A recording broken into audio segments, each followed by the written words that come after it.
ஓம் சாந்தி.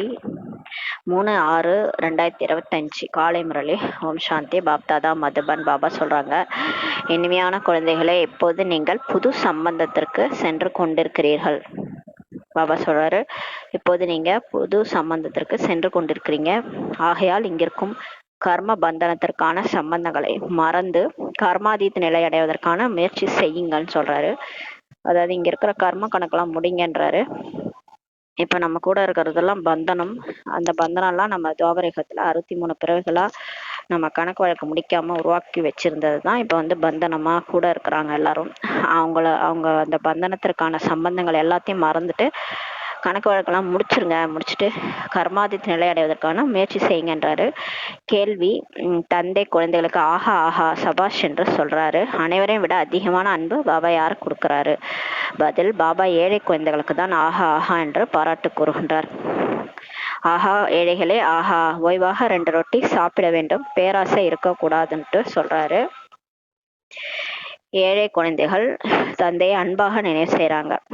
ஏழைகளுக்கு தான் அவங்களுக்கு கையிலேயே ஒன்றும் இருக்காது, காசு பணம் ஒன்றும் இருக்காது, எதுவும் இருக்காது. முன்னாடி கவலை இருந்தது, இப்போ கடவுள் கிடச்சிட்டாரு இல்லையா? கடவுள் கிடச்சதுனால அன்பாக வந்து நினைவு செய்கிறாங்க. கடவுள் ஒருத்தர் தான் அவங்களுக்கு நம்பிக்கை, வேற எதன் மேலேயும் அவங்களுக்கு பிடிப்பு கிடையாது. அதனால பாபாவை வந்து அன்பா நினைக்கிறாங்கன்றாரு. படிக்காத குழந்தைகளை பார்த்து பாபா குஷி அடைகிறாரு. யாரெல்லாம் படிப்பறிவு இல்லாத குழந்தைகளோ அவங்கள பார்த்தா பாபா குஷி அடைகிறாரு. ஏன்னா வந்து இங்க வர்றவங்க பாபா சொல்றது மட்டும் தான் கேட்கணும். படிச்சதெல்லாம் நம்ம புத்தியில வச்சு குழப்பிக்கிட்டோம்னா சந்தேகம் வந்துடும். அதனால பாபா சொல்றாரு, படிக்காம இருக்கிறது ரொம்ப நல்லது. ஏனெனில் அவர்கள் படித்ததை மறப்பதற்கான முயற்சி செய்ய வேண்டியே இருக்காதுன்றாரு. இப்ப படிச்சவங்கன்னா அவங்க ஏற்கனவே படிச்சதெல்லாம் மறந்துட்டு தான் பாபா சொல்றதை கேட்கணும். இப்ப மகாபாரதம், ராமாயணம், ஏதேதோ நம்ம கதையை படிச்சிருப்போம். அந்த கதையில ஒண்ணு இருக்கும், ஆனா பாபா சொல்றது வேற ஒண்ணா இருக்கும். அப்ப இதெல்லாம் நம்ம வந்து குழம்ப வேண்டிய விஷயம் இருக்காது. படிக்காம இருந்தா அந்த குழப்பமே இருக்காதுன்னு சொல்றாரு.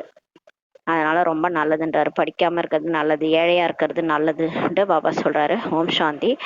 தன்னை ஆத்மா என புரிந்து கொள்ளுங்கள் என்று தந்தை குழந்தைகளுக்கு அடிக்கடி கூற வேண்டிய அவசியமே இல்லைன்றாரு. அடிக்கடி சொல்லணும்னு கிடையாது, ஏன்னா நீங்களாம் ஆத்மா தான். ஆத்மா அபிமானி ஆகுங்கள், அதாவது தேக அபிமானி ஆகுங்கள்ட்டு சொல்றாரு. பொருள் ஒன்றுதான் இல்லையா? தன்னை ஆத்மா என்று புரிந்து கொள்ளுங்கள் என்று தந்தை கூறுகின்றார். பாபா சொல்றாரு, பயிற்சி செய்யணும். வாயால ஆத்மா ஆத்மா அப்படிலாம் சொல்ல தேவையில்ல. நீங்க வந்து ஆத்மா, நீங்க உண்மையிலே ஆத்மா தான். நீங்க இந்த உடல் கிடையாது, ஆத்மான்ட்டு புரிஞ்சுக்காங்கன்னு சொல்லி பாபா சொல்றாரு. ஆத்மாவில் தான் 84 பிறவிகளின் பாகம் பதிவாயிருக்கிறதுன்னு சொல்றாரு. ஆத்மா தான் ஒரு சரீரம் எடுக்குது, நடிக்கிறது, பிறகு சரீரம் அழிந்து விடுகிறது. அப்புறம் ஆத்மா அந்த உடலை விட்டு வேற உடல் போய் நடிக்குது. ஆத்மா அழிவற்றது ஆகும்ன்றாரு. ஆத்மாவுக்கு அழிவே கிடையாது. ஆத்மா வந்து உடல் எடுத்து நடிக்குது, அந்த உடல் தான் அழியுதுன்றாரு. குழந்தைகளாகி உங்களுக்கு இந்த ஞானம் இப்போதுதான் கிடைக்கிறது, வேற யாருக்கும் இந்த விஷயங்கள் தெரியாதுன்றார். அதாவது ஆத்மால ஸ்டோரேஜ் இருக்கு, அதுல நிறைய பிறவிகளுடைய பார்ட் ஸ்டோர் ஆயிருக்குதுன்றதை யாருக்கும் தெரியாது. ஆத்மா உடலை விட்டு போகுது அதெல்லாம் தெரியும். ஆனா ஆத்மா பிறவி எடுத்து அழியாது, திரும்ப அதோட பார்ட் நடிக்குது. அதுல வந்து இவ்வளவு பார்ட் ஸ்டோர் ஆயிருக்குன்றதெல்லாம் யாருக்கும் தெரியாது. இந்த ஞானம் நமக்கு இங்கதான் கிடைக்குது, வேற யாருக்கும் இந்த விஷயங்கள் தெரியாது. இப்போது தந்தை கூறுகின்றார், முயற்சி செய்து எவ்வளவு முடியுமோ தந்தையை நினைவு செய்யுங்கள்ன்றாரு. இப்ப நீங்க வந்து நிறைய முயற்சி செய்யறதுக்கு கஷ்டமா இருக்கு. பாபா நினைக்க முடியாத அளவுக்கு நிறைய மாயா விஷயங்களை கொண்டு வரும், வேலைக்கு போக வேண்டியதா இருக்கும், அது இதுன்னு இருந்தாலும் பாபாவை நினைக்க முயற்சி செய்யுங்கன்றாரு. தொழில் விவகாரங்கள் செல்கின்ற போது அந்த அளவுக்கு நினைவு நிலைத்திருப்பது கிடையாதுன்றாரு. இப்போ பிஸ்னஸ் செய்கிறாங்க, கடைக்கு போகிறாங்க அப்படின்னா அவங்களுக்கு புத்தி அதிலே தான் போகும், பாபா நினைக்க முடியாது. இல்லறத்தில் இருந்து கொண்டு தாமரை மலர் போன்று தூய்மையாக இருக்க வேண்டும்ன்றாரு. பிறகு எவ்வளவு முடியுமோ என்னை நினைவு செய்யுங்கள். நான் நிஷ்டையில் அமர வேண்டும் என்றெல்லாம் இருக்கக்கூடாது, உட்காந்துதான் நினைவு செய்யணும் அப்படிலாம் கிடையாது. யோகானா அவங்க வந்து இந்த யோகா ஆசனம், ஒரு ஆசனம் போட்டு அதில் உட்காந்து அப்படி செய்யணும் அப்படிலாம் கிடையாதுன்றாரு. நீங்க எப்படி முடியுதோ உங்க சௌகரியத்துக்கு உட்காந்துக்கிட்டு நினைங்க, இல்லை நடந்துக்கிட்டு கூட நினைங்க, வேலை செஞ்சுக்கிட்டே கூட என்ன நினைங்கன்றாரு. நிஷ்டை என்ற வார்த்தையும் தவறானது ஆகுன்றாரு. உண்மையான வார்த்தை நினைவுதான் ஆகுன்றாரு. எங்கு வேண்டுமென்றாலும் அமருங்கள், தந்தை நினைவு செய்யுங்கள். மாயின் புயல்கள் அதிகம் வரும்ன்றாரு. நம்ம பாபா நினைக்க விடாம மாயா புயல்கள் வரும், மீன் எண்ணங்கள் அதிகமா வரும். அந்த 5 விகாரத்தினுடைய புயல்கள் முன்னெல்லாம் நம்ம அப்படி இருந்திருக்க மாட்டோம்.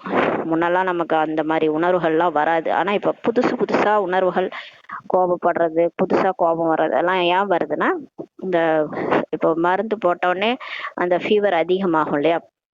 டாக்டர்கிட்ட போவோம், மருந்து கொடுப்பாங்க.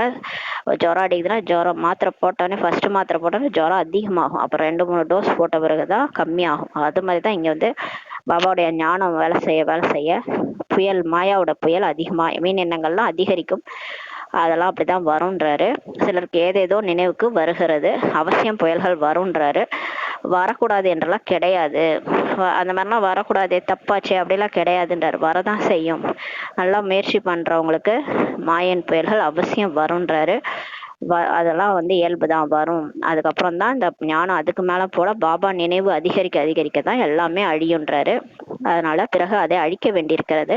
இந்த புயல்லாம் வந்த பிறகு அந்த வீண் எண்ணங்கள், அந்த விகல்பங்களின் புயல்லாம் அழிக்கணுன்றாரு. இங்க அமர்ந்திருந்தாலும் மாயை அதிகம் தொந்தரவு செய்கிறது. மதுபன்ல இருந்தா கூட தான் எங்க நிம்மதியா விடுது மாயா, அங்கிருந்து அதிகம் தொந்தரவு செய்யறதுன்றாரு. இதுதான் யுத்தமாகுன்றாரு. இதைதான் வெல்லணுன்றாரு. அங்க போய் கூட உட்காந்துட்டு வீண் எண்ணங்கள் ஓடும், புத்தியில வீண் எண்ணங்கள் ஓடும். மற்றவங்க பேசுறதும் அவங்கள பத்தி இவங்கள பத்தி இந்த மாதிரி வேஸ்ட் பேசுறவங்களும் இருப்பாங்க நம்ம கூட அந்த மாதிரி ஆட்களும் வருவாங்க. பாபாவை நினைக்க முடியாதபடி வேஸ்ட்டும் பேசிட்டு இருப்பாங்க. அப்பா பார்த்து தான் எல்லா கதையும் பேசுவாங்க. மதுபன்ல வந்து உட்காந்து அந்த கதையெல்லாம் பேசுவாங்க. நமக்கு வந்து இதெல்லாம் யுத்தம்ன்றாரு. இதெல்லாம் மாயாவுடைய நமக்கு மல்யுத்தம். இதையும் மீறி நம்ம அவங்க பாபாவை நினைச்சிட்டோம்னா பெரிய சக்சஸ் தான். அதெல்லாம் சொல்றாரு. எவ்வளோ தொந்தரவு பண்ணுது, எந்த அளவுக்கு லேசான பற்றுதல் என்று இருப்போமோ அந்த அளவு பந்தனம் குறைஞ்சிருன்றாரு. நம்ம எந்த அளவுக்கு லேசாயிட்டே போறோமோ, எந்த பற்றும் நமக்கு இல்லையோ அந்த அளவுக்கு நமக்கு பந்தனம் எல்லார்ட்டே குறைஞ்சிருன்றாரு. இந்த பந்தனத்தினால்தான் நமக்கு பிரச்சனையே. முதலில் ஆத்மா பந்தனம் என்றுதான் இருந்துச்சு. ஃபர்ஸ்ட் ஆத்மா பரந்தாமத்துல இருந்தது, புள்ளியா இருந்தது. அப்ப யார் கூடயும் தொடர்பு கிடையாது. வெறும் புள்ளியா நம்ம மட்டும் செவனேன்னு இருந்தோம் இல்லையா பரந்தாமத்துல. இங்க கீழே வந்து நடிக்க வந்ததான் இவ்வளவு பிரச்சனை ஆயிடுச்சு. எப்போது பிறப்பு எடுக்கிறதோ, உடம்புல வந்து ஆத்மா பிறப்பு எடுக்குதோ அப்போதுதான் தாய் தந்தையிடம் புத்தி செல்கிறது. அப்ப அம்மா வயிற்றுல பிறக்கும் போது அம்மா யாருன்னு தெரியுது, அப்பா யாருன்னு தெரியுது. அப்புறம் அம்மா அப்பாவே புடிச்சிட்டு இருக்குது குழந்தை. அது ஆத்மான்னு தெரியாம அம்மா அப்பா தான் உலகம் நினைச்சு வாழுது. அதுக்கப்புறம் திருமணம் செய்த பிறகு என்ன ஆகுது, மனைவியிடம் போது புத்தி. எந்த பொருள் எதிரில் இல்லையோ அது எதிரில் வந்துடுதுன்றாரு. குழந்தை பிறந்த பெண்ணுக்கு பாருங்க, அதன் நினைவு அதிகரிக்கிறது. அப்புறம் குழந்தை குட்டின்னு வந்துட்டா அப்புறம் குழந்தையே நினைச்சிட்டு இருக்கிறோம். இதெல்லாம் நடக்குதுன்றாரு. இப்போது நீங்கள் இந்த அனைத்தையும் மறக்க வேண்டும். இப்ப இது வந்து சாதாரண மனித வாழ்க்கை இப்படிதான் நடந்துட்டு இருக்குது. எல்லாருமே இப்படிதான் வாழ்ந்துட்டு இருக்கிறாங்க.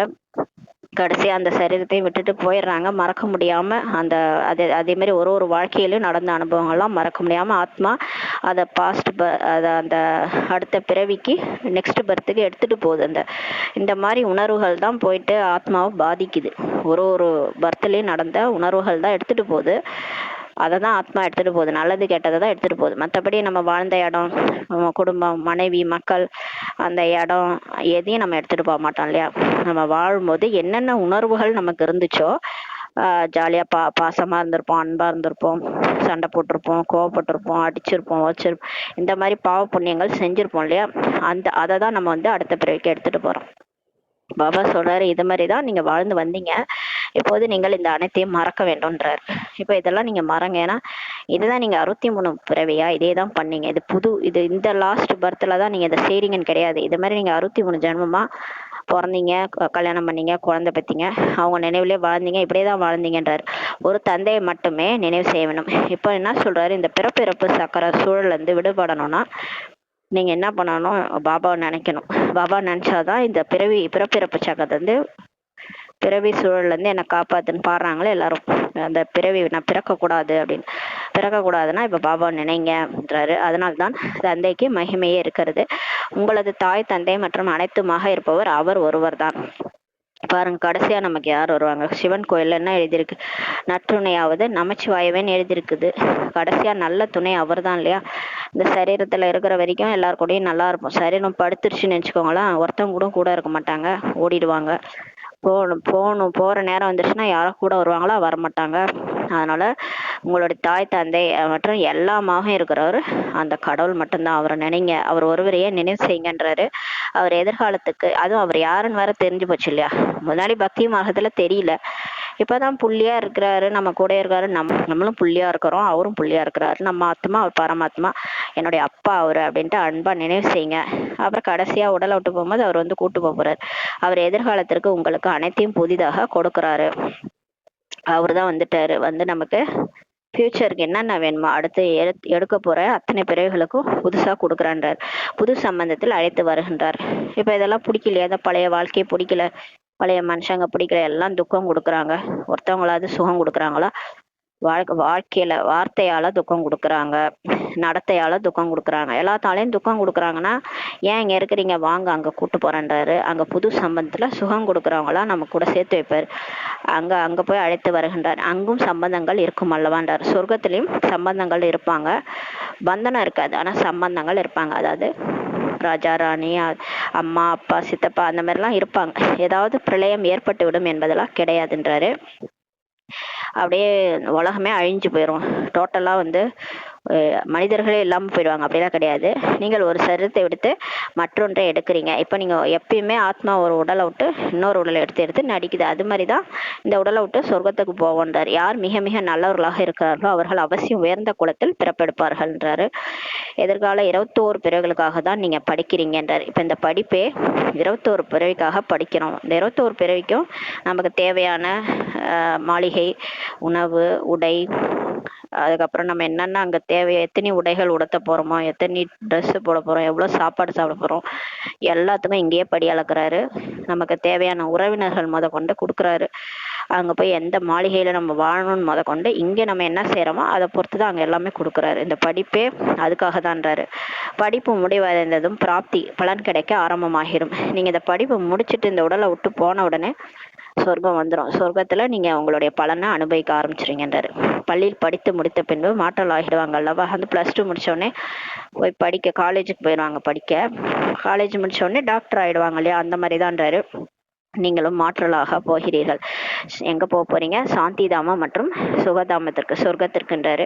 அந்த சீச்சி உலகத்திலிருந்து விடுபட்டு விடுவீர்கள். இப்ப நீங்க கஷ்டப்பட்டுட்டு இருக்கிறீங்க இல்லையா, ஒரு சிறையில அடைப்பட்ட ஒரு குருவி மாதிரி, ஒரு கிளி மாதிரி மாட்டிட்டு இருக்கிறீங்க இல்லையா, இந்த கலியுகத்துல சீச்சியான உலகத்துல இருந்து விடுபட்டுடுவீங்கன்றாரு. இது நமக்கு பிடிக்கவே இல்லை இந்த உலகம், இதன் பெயரே நரகமாகும்ன்றாரு. பேரே நரகம், இது என்ன சொர்க்கம் மாதிரியா இருக்கு, பாக்குறதுக்கு மாயா அந்த மாதிரி எல்லாம் ஷோ காமிச்சிருக்குது. எல்லா இடத்துலயும் ஷோ மாதிரி காட்டியிருக்காங்க. ஆனா ஒன்றும் இல்லை, ஒரு பூகம்பம் வந்து குலுங்குச்சுன்னா முடிஞ்சிச்சு, அவ்வளவுதான். அது நரகன்றது அப்பதான் தெரியும். வெங்கி சுடுகாடா இருக்கும், ஃபுல்லா வந்து கறிக்கறியா ஆயிருக்கும். ஒரு பூகம்பம் வந்தா போதும், இல்ல ஒரு அணுகுண்டு போட்டா போதும், அப்ப இது நரகன்றது கன்ஃபார்ம் ஆயிரும். சொல்லுவோம், ஆனா நம்ம இதுவே சொர்க்கம் மாதிரி இருக்கு அப்படின்ட்டு சொல்றாங்க நிறைய பேரு. ஆனா இது சொர்க்கமே கிடையாது. ஒரு அணுகுண்டோ ஒரு நிலநடுக்கம் வந்ததுன்னா முடிஞ்சிருச்சு, நரகம் மாதிரியே தெரியும் நமக்கு. சத்தியுகம் சொர்க்கம் என்று கூறப்படுகிறது. ஆனா உண்மையிலே சொர்க்கம் தான், சொர்க்கம் வந்து சத்தியுகம் தான். இந்த மனிதர்கள் எவ்வளவு ஆழ்ந்த இருளில் இருக்கிறாங்க. இப்ப மனுஷங்களுக்கு எது சொன்னாலும் புரிய மாட்டேது இல்லையா, அவங்க வந்து ஆழ்ந்த இருள்ல இருக்கிறாங்க, அஞ்ஞான இருள்ல இருக்கிறாங்க, ஞானமே இல்லை.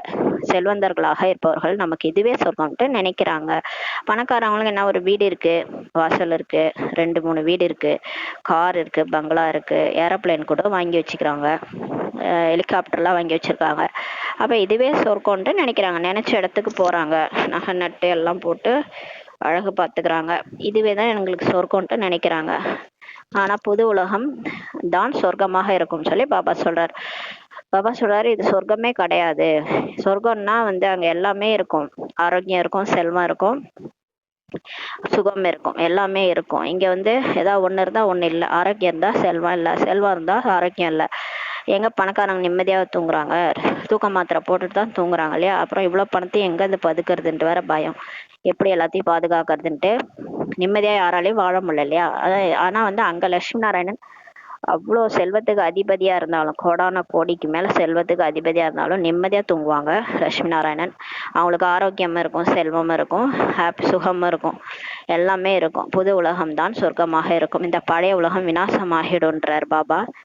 இது வந்து கண்டிப்பா விநாசம் ஆயிடும். யார் கர்மாதீத நிலை அடையக்கூடியவர்களோ, இங்கேயே கர்ம கணக்கெல்லாம் முடிச்சுட்டு கர்மாதீத நிலை அடையிறாங்களோ, தாதிகள்லாம் பார்த்துருப்போம் இல்லையா, அமைதியா இருப்பாங்க, அவங்களால யாருக்கும் துக்கமே வராது, சுகம் கொடுப்பாங்க, சுகம் எடுப்பாங்க, அப்படியே மனசா சேவை தான் பண்ணிட்டு இருப்பாங்க.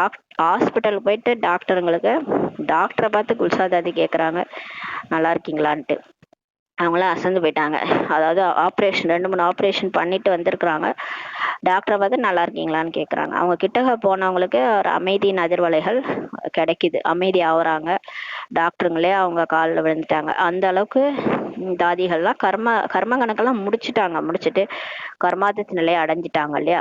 அந்த மாதிரி யார் கர்மாதித்த நிலை இங்கேயே அடைஞ்சிட்டு போறாங்களோ அவங்க தர்மராஜபுரியில தண்டனை அடைய மாட்டாங்கன்னு சொல்றாரு. இங்க எல்லாமே முடிச்சிட்டோம். அதாவது கொடுக்கல் வாங்கல், இப்ப நம்ம ஒரு ஆளை திட்டிருந்தோம், அவங்க நம்மளை திரும்ப திட்டாங்க, அவ்வளவுதான், கணக்கு வழக்கு முடிஞ்சிருச்சு. திரும்ப திரும்ப நம்மளும் திட்டிகிட்டே இருக்கிறோம், அவங்களும் திட்டினே இருக்கிறாங்கன்னா முடியவே முடியாது. கர்ம கணக்கு முடியாது இல்லையா. முடியலன்னா தர்மராஜ்ல போய் 2 பேரும் நிக்கணும். 2 பேருக்கும் பாபா தண்டனை கொடுத்து தான் அனுப்புவாரு. அதனால இங்கேயே முடிச்சிருங்க. ஒருத்தவங்க ஏதாவது பண்ணிட்டு போறாங்க, ஒரு கை யோசையோட இருக்கட்டும், நம்ம திரும்ப கை தட்ட வேணாம், நம்ம திரும்ப அவங்களுக்கு திரும்பி திரும்பி பேச வேணாம், அப்படியே அமைதியா போயிருங்கன்றாரு. கணக்கு வழக்க இங்கேயே முடிச்சிருங்க. என்ன கொடுக்கலோ வாங்கலோ எல்லாத்தையும் இங்கேயே முடிச்சுட்டு தர்மராஜபுரியில போய் நிக்காத அளவுக்கு இங்கேயே கர்மாதி நிலையை அடைஞ்சிருங்கன்றாரு.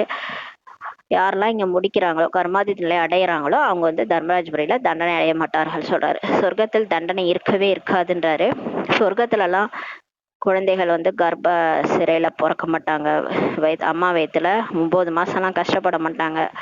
அது மாதிரி சிறையெல்லாம் கிடையாது. அங்க கோர்ட்டு கிடையாது, கேஸ் கிடையாது, டைவர்ஸ் கேஸ், எந்த கேஸ் எதுவுமே இருக்காது. அங்க தண்டனையே இருக்கவே இருக்காது. சிறைச்சாலையே அங்க கிடையாது. அங்க கர்ப்பம் கூட மாளிகையாக தான் இருக்கும். அங்க கர்ப்பத்துல குழந்தைகள் சிரிச்சுக்கிட்டு இருக்கும், கஷ்டப்படாது, மாளிகையா இருக்கும் அங்க கர்ப்பம்னு சொல்றாரு. துக்கத்திற்கான விஷயம் எதுவுமே அங்க கிடையாது. இங்கு கர்ப்ப சிறையாகும். இங்க பாருங்க, 9 மாசம் சிறை தான் அது. அங்க காட்சி காமிச்சு தண்டனை கொடுக்குறாரு கடவுள். நான் திரும்ப பிறக்கக்கூடாதுன்னு அது கத்துது அந்த குழந்தை வயிற்றுக்குள்ளார. என்ன பண்றது, பிறந்துதான் ஆகணும், இப்படியெல்லாம் கஷ்டப்படணும்னு எல்லா காட்சியும் கிடைக்குது கர்ப்பத்திலே. அதுதான் சிறைன்னு சொல்றாரு. இங்க சிசு தண்டனை அனுபவித்து கொண்டே இருக்கிறது. இங்க வயிற்றுக்குள்ள அந்த 9 மாசம் யோசிச்சு பாருங்க, எப்படி அந்த குழந்தை அதுக்குள்ளார இருக்கும், அது அந்த வயிறுக்குள்ளார எப்படி இருக்கும். அது எல்லாமே தண்டனை தான்றாரு. அந்த தண்டனையை அனுபவிச்சுட்டே இருக்குது. மறுபிறவி எடுக்கிறதே தண்டனை தான் சொல்றாரு. எங்கன்னா நரகத்துல. நீங்கள் எவ்வளவு முறை சொர்க்கவாசியாக ஆகியிருக்கிறீங்க என்பதை நினைவு செய்தாலே சக்கரத்தின் நினைவு வந்து விடுன்றாரு. நம்ம போன கல்பம் இதே மாதிரிதான் பாபாட்ட படிச்சு சொர்க்கவாசி ஆனோம். அதுக்கு முந்தானி கல்பமும் அப்படிதான் ஆனோம். அதுக்கு முந்தின கல்பமும் அப்படிதான் ஆனோம். நம்ம எத்தனை முறை ஆயிருக்கிறோம் அப்படின்ட்டு நினைவு செஞ்சாலே போதும், நமக்கு ஞாபகம் வந்துடும்ன்றாரு. நீங்க நினைச்சு பாருங்க, அடிக்கடி நினைச்சு பாருங்க, நான் தான் சொர்க்கத்துல தேவதையா ஆனேன், போன கல்பம் ஆனா அதுக்கு முந்தின கல்பம் ஆனான்னு நினைக்க ஞாபகம் வந்துடும்ன்றாரு. தந்தையினுடைய ஒவ்வொரு விஷயமும் லட்சம் ரூபாய்க்கு சமமாகுன்றாரு. இப்ப இந்த ஒரு பாயிண்ட் கூட லட்சக்கணக்கான ரூபாய்ன்றாரு. கடவுளே பேசுறாருல்ல, சாதாரண மனுஷங்க பேசுறது இல்ல. இது சுயம் பரமாத்மாவே ஆத்மாக்களுக்கு சொல்லிட்டு இருக்கிற கீதை ஞானம் இது ஒரு பாயிண்ட் லட்சம் ரூபாய் சமமாகுன்றாரு. இதை மறுக்கின்ற காரணத்தினால் தேக அபிமானத்தில் வருவதால் மாயை நஷ்டப்படுத்துகிறதுன்றாரு. இதை கூட சில பேர் கேட்க மாட்டாங்க. இந்த ஞானத்தை கேட்க அவங்க டைம் இல்லைன்றாங்க. தேக அபிமானத்துல வர்றதுனால மாயை அவங்களுக்கு நஷ்டமாக்கிடுது. அந்த சோழி பின்னாடி போறாங்க இல்லையா, அந்த உலகாய விஷயம் பின்னாடி 10 ரூபா 20 ரூபாய்க்கு பின்னாடி போறாங்க. அந்த 10,000 20,000த்துக்காக இது எவ்வளவு லட்சக்கணக்கான கோடிக்கணக்கான ரூபாயை இழக்கிறாங்க. இது அவங்களுக்கு தெரியாது. இப்போ இது ஒரு பாயிண்ட் லட்சக்கணக்கான ரூபாய்ன்றது அவங்களுக்கு தெரியாது. சரின்னு விடுவாங்க பாருங்களேன்.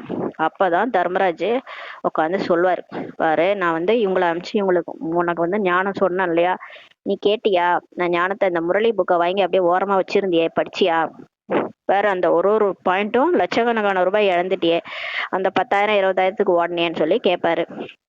இதெல்லாம் மாயை நஷ்டப்படுத்துதுன்றாரு. மாயா புத்தி வேலை செய்யுது. இதுதான் முயற்சி ஆகுன்றாரு. முயற்சியின்றி உயர்ந்த பதவி அடையவே முடியாது. இதெல்லாம் முயற்சின்றாரு. முயற்சி இல்லாம நம்மளால லட்சுமி நாராயணன் ஆக முடியாது. பாபா, நாங்கள் படிக்காதவர்களாக இருக்கிறோம், எதையும் அறியாதவர்களாக இருக்கிறோம் என்று பாபாவிடம் சொல்றாங்க. சில குழந்தைகள் சொல்றாங்க, நாங்க படிக்கவே இல்லை, நாங்க சின்ன வயசுல இருந்தே படிக்கல, எங்களுக்கு எதுவுமே தெரியாது, ராமாயணம் மகாபாரதம் கூட தெரியாதுன்னு சொல்றாங்க. பாபா குஷி அடைகிறாரு. ஏனெனில் இங்கு படித்த அனைத்தையும் மறக்க வேண்டும். இங்க வர்றவங்க எப்படி இருக்கணும்னா, வரும்போதே எல்லாத்தையும் மறந்துட்டு தான் வரணும்னு சொல்றாரு. நீங்க என்னதான் ராமாயணம் மகாபாரதம் எல்லாத்துலயும் கை தேர்ந்தவங்களா இருந்தா கூட, சாஸ்திரம் படிச்சிருந்தா கூட இங்க எல்லாத்தையும் மறக்க வேண்டியது வரும்ன்றாரு. அது சிறிது காலத்திற்காக சரீர நிர்வாகத்திற்காக படிக்க வேண்டியிருக்கிறது. இவை அனைத்தும் அழிந்து போயிடும் என்பதை நீங்கள் அறிந்திருக்கிறீர்கள் சொல்றாரு. எவ்வளவு முடியுமோ தந்தை இப்போ நினைவு செய்யணும். இங்க வந்து நீங்க அதிகம் படிச்சிருக்கணுன்றதெல்லாம் அவசியம் கிடையாதுன்றார் பாபா. பாபா வந்து சொல்ற ஞானத்தை கேட்கணும். இந்த ஞானம் ரொம்ப ஈஸி. அதோட பாபாவை நினைக்கணும், அவ்வளவுதான். மேலும் ரொட்டி துண்டை குஷியாக சாப்பிடணும். நீங்க சரீரம் விடுறதுக்கு முன்னாடி வரைக்கும் உங்களுக்கு 2 ரொட்டி துண்டு கிடைச்சிரும்ன்றாரு. அப்புறம் என்ன கவலை? சாப்பாடே கிடைச்சிரும்ன்றாரு. முயற்சி பண்றவங்களுக்கு, அதுவும் சேவை செய்யறவங்களுக்கு பசியால இறக்க மாட்டாங்கன்னு சொல்லியிருக்கிறாரு இல்லையா? அப்ப நம்ம கண்டிப்பா நமக்கு 2 ரொட்டி துண்டு கூட கிடைச்சிரும்ன்றாரு. அப்ப ஏன் நம்ம ஏன் கவலைப்படணும்? நீங்க அவ்வளவு பெரிய விநாசன் டைம்ல கூட உங்களுக்கு 2 ரொட்டி துண்டு கிடைச்சிரும்ன்றாரு. அப்புறம் என்ன நமக்கு கவலை? அப்ப குஷியாக அதை சாப்பிடணும். ஆஹா, இது ஏழ்மையான நேரம், ஓய்வாக 2 ரொட்டி துண்டை சாப்பிட வேண்டும் சொல்றாரு. பேராசை கூடாது. நிறைய சாப்பிடணும்னு ஆசைப்படக்கூடாது. பேராசையெல்லாம் இருக்கக்கூடாதுன்றாரு. இன்றைய நாட்களில் தானியங்களும் எங்க கிடைக்கிறது? சீனியும் சிறிது சிறிதாக கிடைக்காமல் போயிரும்ன்றாரு. சக்கரை கூட கிடைக்காம போயிடும், தானியங்கள்லாம் கிடைக்காம போயிரும்ன்றாரு. வெளிநாட்டுல இப்ப அப்படிதான் இருக்குது. அந்த காசா அந்த மாதிரி இடத்துலலாம் சாப்பிட்றதுக்கே மக்கள் வந்து ஒருவேளை சாப்பாட்டுக்கு குழந்தைங்கலாம் அழுது. அந்த மாதிரி அங்க ரொம்ப மோசமா இருக்கு. அந்த சுச்சுவேஷன்லாம் பார்க்கும்போது நம்ம எவ்வளோ தேவலான்னு தோணும். அந்த மாதிரி தான் இருக்கு உலகமே. இப்ப அதான் சொல்றாரு, நீங்கள் ஈஸ்வரிய சேவை செய்வதால் உங்களுக்கு அரசாங்கம் கொடுத்துவிடும் என்பதெல்லாம் கிடையாது. நமக்கு வந்து நம்மலாம் பிகே, அதனால நமக்கு கவர்மெண்ட் கொடுத்துரும்லாம் கிடையாதுன்றாரு. அவர்கள் எதையும் அறியாமல் இருக்கிறாங்க. அவங்களுக்கு தெரியாது நம்ம வந்து ஈஸ்வரனுடைய சேவை செய்யறோன்றது. ஆனால் அரசாங்கத்திற்கு நீங்க புரிய வைங்க. நாம் அனைவரும் சேர்ந்து தாய் தந்தையிடம் செல்கிறோம். குழந்தைகளுக்காக அவர்கள் டோலி அனுப்ப வேண்டியிருக்கிறது. நம்ம சொல்றாரு. அரசு கவர்மெண்ட்டுக்கு புரிய வைக்க சொல்றாரு. நாம எல்லாரும் இப்ப பாப் தாதாட்ட போயிட்டு இருக்கிறோம். தாய் தந்தையிடம் செல்கிறோம். அவங்க வந்து நமக்காக டோலி அனுப்ப வேண்டியிருக்கிறது. இல்லவே இல்லை என்று இங்கு தெளிவாக சொல்லிடுறாங்க. வேறு வழியின்றி சிறது கொடுக்கின்றனர் சொல்றாரு. செல்வந்தர்கள் கேட்டு வந்தால் பை நிறைத்து கொடுத்து விடுகின்றனர். பணக்காரங்க வந்தா பை நிறைய கொடுக்குறாங்க. ஏழைக வந்தா சிறிது கொடுக்குறாங்களாம். சீனி வந்துவிடும், ஆனால் குழந்தைகளின் யோகா குறைந்து விடுகிறதுன்றாரு. அதாவது இது எதுக்கு சொல்றாருன்னு தெரியல. அந்த ஒண்ணுமே கிடைக்காத டைம்ல சொல்றாருன்னு நினைக்கிறேன். அந்த மாதிரி டைம்ல குழந்தைகளுக்கு சக்கரை வந்துடும், எல்லாம் கிடைச்சிரும். ஆனா நம்ம வந்து பாபா நினைக்க மாட்டோம். குழந்தைகளிடம் யோகா குறைஞ்சிருதுன்னு சொல்றாரு. நினைவில்லாத காரணத்தினால், தேக அபிமானத்தில் வருகின்ற காரணத்தினால் எந்த காரியமும் நடைபெறுவது கிடையாதுன்றாரு. இப்ப ஏன் திரும்ப சேவையே நடக்க மாட்டேதுன்னா, நம்ம பாபா நினைக்கிறது இல்ல, தேகாபிமானத்துல இருக்கிறோம். அதனால்தான் சேவை நடக்க மாட்டுது. யோகத்தின் மூலம் செய்யும் அளவிற்கு படிப்பின் மூலமாக காரியம் நடைபெறாதுன்றாரு. நம்ம ஞானம் படிக்கிறதுனாலலாம் ஒண்ணும் நடக்காது. பாபா நினைச்சாதான் நம்ம நிறைய காரியம் செய்ய முடியுன்றாரு. அது மிகவும் குறைவாக இருக்கும். படிப்பின் மூலம் குறைவாக தான் நம்ம செய்வோம் காரியம்ன்றாரு. மாயை நினைவை துண்டித்து விடுகிறது. ஆனா இந்த நம்ம ஞானம் படிக்கிறோம், 1 மணி நேரம் இப்ப முரளி கேட்கிறோம், அது அப்பெல்லாம் மாயா ஒன்றும் பண்ணாது. ஆனா மாயா வந்து பாபா நினைக்கலான்னு உட்காரும் போது தான் நினைக்க விடாம பண்ணிடும்.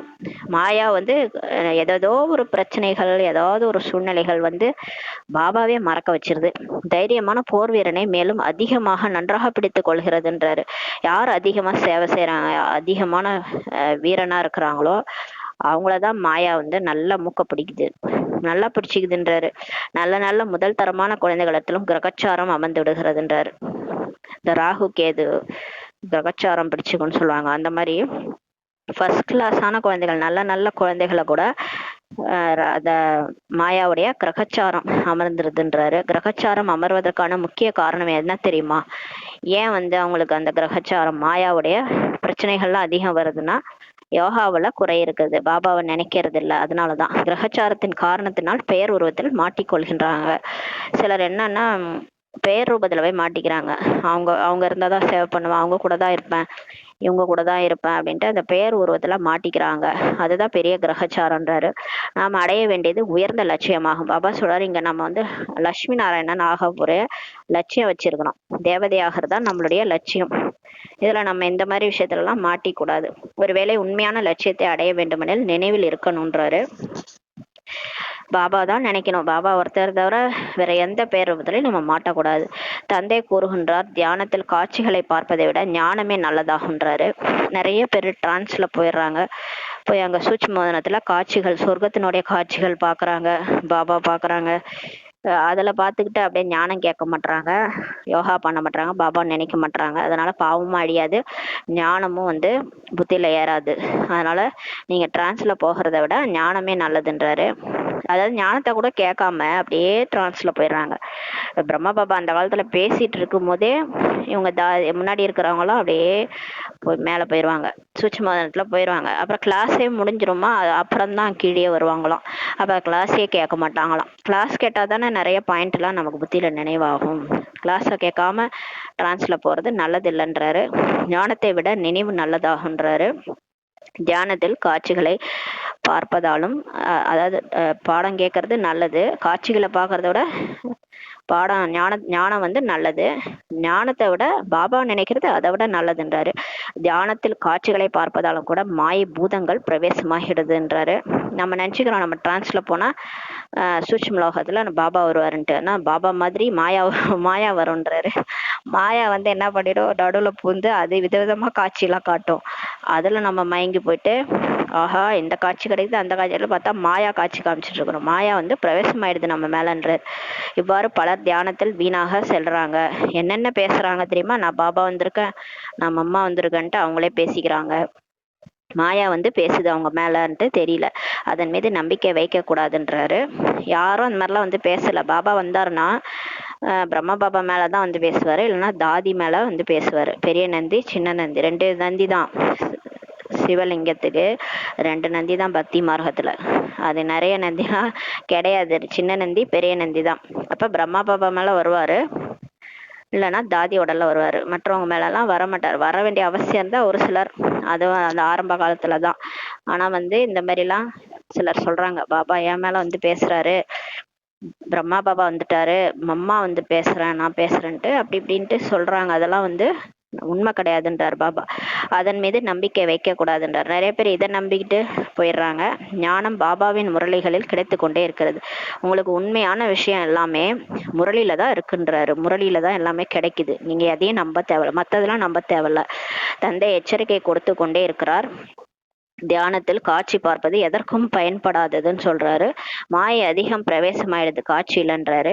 அகங்காரம் வந்துருது. அப்புறம் சிலருக்கு அகங்காரம் வந்துருது. அப்ப எனக்கு எல்லாம் தெரியும்ட்டு அவங்க தனியா முரளி எடுக்க ஆரம்பிச்சிடுறாங்க. ஞானம் அனைவருக்கும் கிடைத்து கொண்டேதான் இருக்குது. ஞானம் கொடுக்கக்கூடியவர் சிவபாபா ஆவார். இந்த ஞானம் வந்து எங்க இருந்து கிடைக்குதுன்னா ஹோல்சேலா வந்து பாபாட்டம் தான் கிடைக்குது, சிவபாபாட்டம் தான் கிடைக்குது. வேற யாருக்கிட்ட இருந்தும் இதெல்லாம் கிடைக்காது. ஞான கடல் அவர் ஒருத்தர் தான். மம்மாவிற்கும் இங்கிருந்து தான் ஞானம் கிடைத்தது அல்லவான்னு சொல்றாரு. இப்ப சரஸ்வதி, அவங்க சரஸ்வதி தேவி, பிரம்மா ஒரு சரஸ்வதி தேவி மம்மா. சரஸ்வதிக்கே ஞானம் எங்க இருந்து கிடைச்சது, சிவன்டன் தான் கிடைக்குது இல்லையா. அவருக்கும் மன்மனாபவ என்றுதான் கூறப்படுகிறது. மம்மாவுக்கு மட்டும் புதுசா மந்திரமா கொடுத்தாரு. நமக்கு கொடுத்த மந்திரம் தான் மன்மனாபவ, தன்னை ஆத்மான்ட்டு புரிஞ்சுட்டு பரமாத்மா நினைங்கன்ட்டு தான் எல்லாருக்கும் கொடுக்குறாரு. அதே மந்திரம் தான் மம்மாவுக்கும் கொடுத்துருக்காரு. தந்தையை நினைவு செய்யுங்கள், தெய்வீக குணங்களை தாரணை செய்யுங்கள்னு சொல்றாரு. நான் தெய்வீக குணங்களை தாரணை செய்கிறேனா என்று தன்னைத்தான் இப்ப பார்க்க வேண்டும். இங்கேயே தெய்வீக குணங்களை தாரணை செய்ய வேண்டும். அதாவது நான் சொர்க்கத்துக்கு போயிட்டேன், அங்க போயிட்டு நான் மாறிடுவேன். இங்க இப்படிதான் இருப்பேன், இங்க கோவப்படுவேன், அப்படி கத்துவேன். ஆனா அது கடைசியில சரீரம் விடும்போது நான் அப்படியே தேவதை மாதிரியே பறந்து போய் அங்க போயிட்டு நான் சொர்க்கத்துல அப்படியே தேவதையாவே ஆயிடுவேன். அப்படிலாம் கிடையாது. இங்கேயே நம்மளை பார்த்தா தேவதை மாதிரி தெரியணுன்றார். இங்கேயே தாரணை செய்யணும். சிலரை பார்க்கின்ற பொழுது சில நேரம் முதல் தரமான மனநலனுடன் இருக்கிறாங்க. அதான் அப்படி இப்படியும் திடீர்னு பார்த்தா திடீர்னு வந்து ஸ்ரீதேவி, திடீர்னு மூதேவின்ற மாதிரி, திடீர்னு பார்த்தாலும் நல்லவங்க மாதிரி தெரியுறாங்க, திடீர்னு பார்த்தா மாறிடுறாங்கன்றார். சிலரை பார்க்கின்ற போது சில நேரம் முதல் தரமான மனநலனுடன் இருக்கிறாங்க. பிகேஸ் குஷியாக காரியம் செய்யறாங்க, அப்படியே எல்லாரையும் நல்லா கவனிச்சுக்குவாங்க, குஷியா வேலை செய்வாங்க. 1 மணி நேரம் ஆகட்டும், அவ்வளவுதான். அவரோட உடல் அபிமானம் வந்துடும், தேக அபிமானம் வந்துட்டு கோபம் வந்துடும். கோபம் என்ற பூதம் வந்து விட்டால் அவ்வளவுதான் சொல்றாரு பாபா. அவ்வளவுதான். அவங்கள பார்க்கவே முடியாது. அவங்க அது வரைக்கும் 1 மணி நேரம் நல்லா இருந்திருப்பாங்க. அதுக்கப்புறம் தான் அவங்களுக்கு கோபம் வரும். இதை நான் மறந்து விட்டேன் என்று பிறகுதான் நினைவுக்கே அவங்களுக்கு வருது. பிறகு விழுப்படைந்து விடுறாங்கன்றாரு. அடிக்கடி அடிக்கக்கூடிய மிகப்பெரிய எச்சரிக்கை மணி பாபாவோட தான் இருக்குது. சில நேரங்களில் மிக இனிமையாக பாபான்ட்டு சொல்றாங்க, கூறுகின்றனர். இப்படிப்பட்ட குழந்தைகளிடம் பலியாகிடணும்ட்டு பாபா சொல்வாராம். அப்படியே அவங்க சொல்றது இனிமையாக பாபான்னு கூப்பிடுறாங்களா, பாபா அப்படின்ட்டு கூப்பிடும்போது பாபாவுக்கு என்ன தோணுதா, இந்த மாதிரி குழந்தைகள்கிட்ட நம்ம பலியாயிடணும்னு தோணுதான் அப்படின்னு பாபா சொல்வாராம். 1 மணி நேரத்துக்கு பிறகு ஏதாவது ஒரு விஷயத்தில் தடுமாறிடுறாங்க. அதே குழந்தை தான், இனிமையா பாபான்னு சொன்னவங்க தான் 1 hour கிடைச்சு என்ன ஆயிடுதுன்னு தெரியல. ஏதோ ஒரு விஷயத்துல தடுமாறிடுறாங்க. கோபம் வந்ததும் செய்த அனைத்தும் வருமானமும் அழிந்து விடுகிறதுன்றாரு. அவ்வளவுதான். கோபம் அந்த 5 விகாரம் வந்தாலே பாபா எங்கேயோ நம்ம எங்கேயோ, பாபாவுக்கும் நமக்கும் சம்பந்தமே இல்லை அப்படிதான் ஆயிடும். அந்த மாதிரி எல்லா வருமானமும் போயிடுதுன்றாரு. அதாவது எவ்வளவுதான் நம்ம செஞ்சிருந்தாலும் ஆசீர்வாதம் வாங்கியிருந்தாலும், என் முரளி அவ்வளோ படிச்சிருப்போம், ஆனா அந்த ஒரு கோப விகாரத்தினால என்ன இப்படி பண்ணிட்டாங்கன்ற மாதிரி தான் எல்லாருக்கும் தோணும்.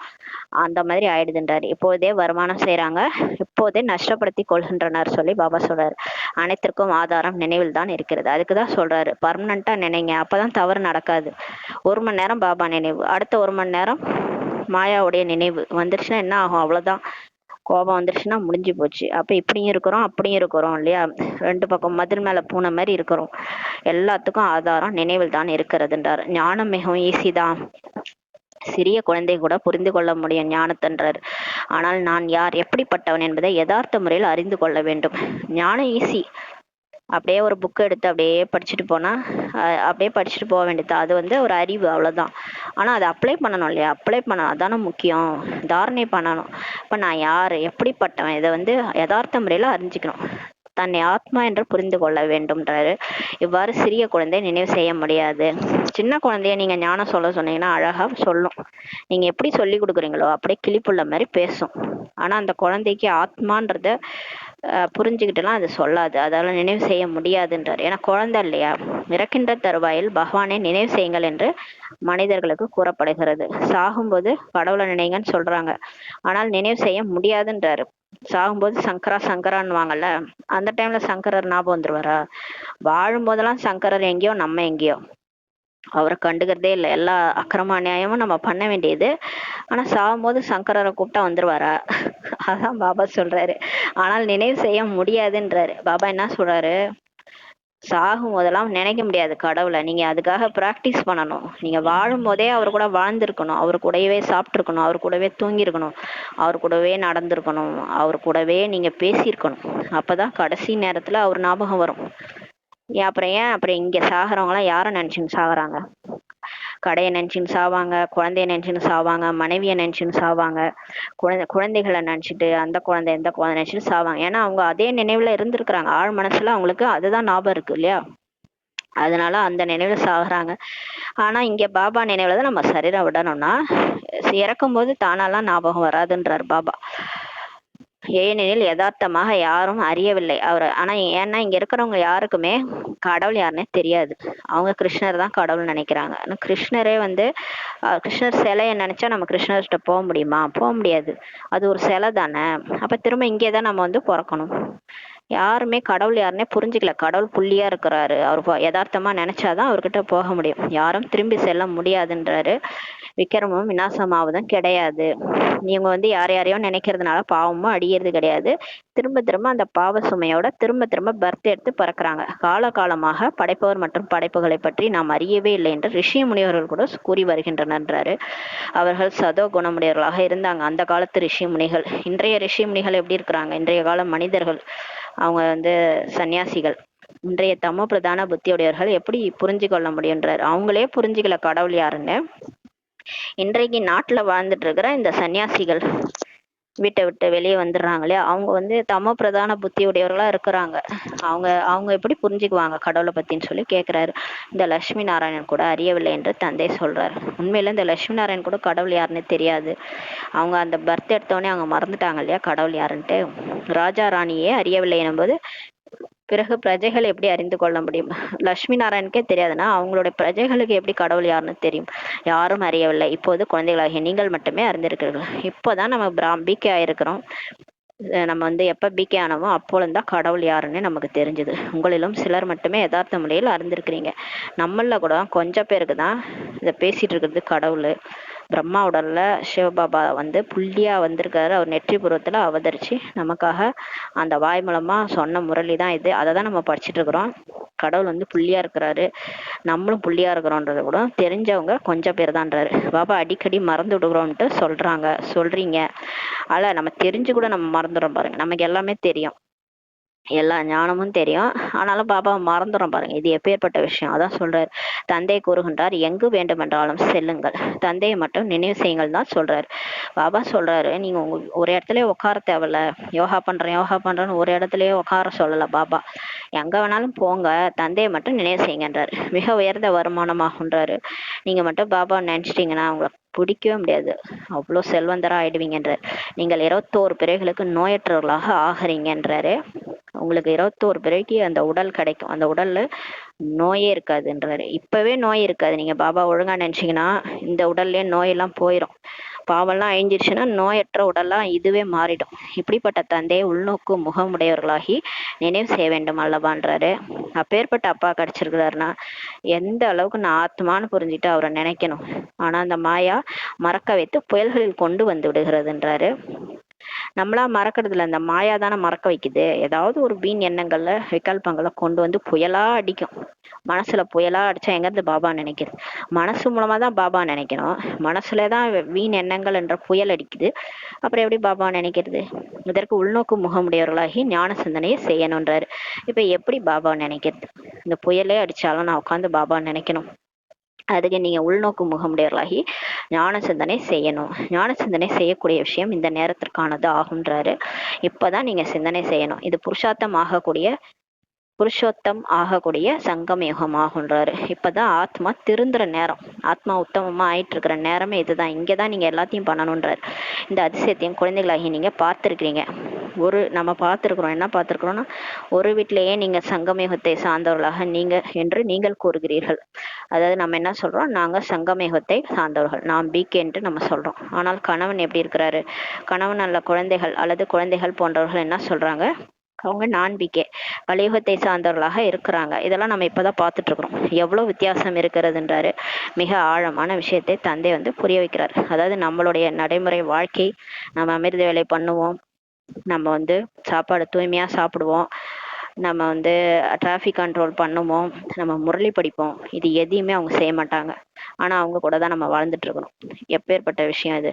இது எவ்வளவு வித்தியாசம் இருக்கு பாருங்களேன். இது நம்ம லைஃப் ஸ்டைல் வேற, அவங்க லைஃப் ஸ்டைல் வேற. இருந்தாலும் அவங்க கூட தான் நம்ம வாழ வேண்டியதா இருக்குது. மிக ஆழமான விஷயத்தை பாபா புரிய வைக்கிறாரு.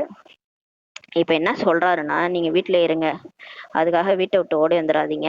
அவங்க வேற மாதிரி இருக்கிறாங்க, நான் வேற மாதிரி இருக்கிறேன்ட்டு வீட்டை விட்டு ஓடி வந்துடாதீங்க. வீட்டில் இருந்தாலும் நாம் மலர் ஆவதற்காக முயற்சி செய்து கொண்டிருக்கிறோம் என்பது புத்தியில் இருக்கிறதுன்றாரு.